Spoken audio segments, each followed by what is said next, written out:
Stock మార్కెట్లోకి entry ఇచ్చిన కొద్ది రోజుల్లోనే ఈ-కామర్స్ సంస్థ మీషో ఇన్వెస్టర్స్కు ఆశ్చర్యకరమైన లాభాలు అందించింది. లిస్టింగ్ అయిన వారం రోజుల్లోనే షేర్ మల్టీ బ్యాగర్ స్థాయికి చేరింది. గురువారం డిసెంబర్ 18 ట్రేడింగ్లో మీషో షేర్ ₹233.50 వద్ద ఆల్ టైమ్ హైను తాకింది. ఐపీఓ టైంలో నిర్ణయించిన ₹111తో పోలిస్తే సుమారు 110% పెరిగింది.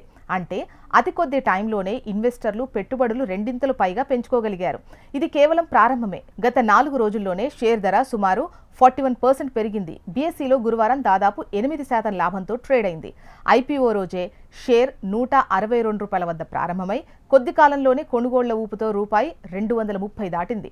అంతర్జాతీయ బ్రోకరేజ్ సంస్థ యూబీఎస్ మీషోకు బై రేటింగ్ ఇచ్చింది. యూబీఎస్ నివేదికలో company asset light business model వేగంగా పెరుగుతున్నటువంటి యూజర్ బేస్ భవిష్యత్తులో లాభాలకు దోహదపడుతుంది అంటోంది.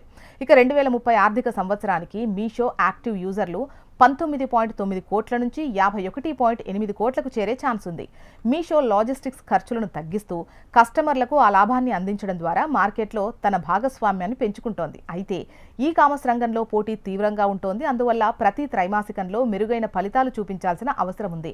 నిపుణుల సూచనల ప్రకారం ప్రస్తుతం షేర్ బుల్ కేస్ గరిష్ట స్థాయిలో ట్రేడ్ అవుతున్నందున కొత్త పెట్టుబడిదారులు జాగ్రత్తగా నిర్ణయం తీసుకోవాలి. మీషో స్థిరమైన లాభాలు నిరూపించుకునేందుకు పెట్టుబడులు ఆచితూచి తీసుకోవాలి. అలా చాలా మంది విశ్లేషకులు సంస్థ 2030 నాటికి లావాదేవీలు సంవత్సరానికి సగటున 30% పెరుగుతుందని అంచనా వేస్తున్నారు. ఇది మీషోని ఈ కామర్స్ రంగంలో మరింత ప్రభావవంతమైన ప్లేయర్గా మార్చే ఛాన్స్ ఉంది. మొత్తానికి మీషో షేర్ మార్కెట్లో వారం రోజుల్లోనే మల్టీ బ్యాగర్గా మారడం భవిష్యత్తులో పెట్టుబడిదారులకు అవకాశాలు, సవాళ్లను రెండింటినీ ఇవ్వబోతోంది.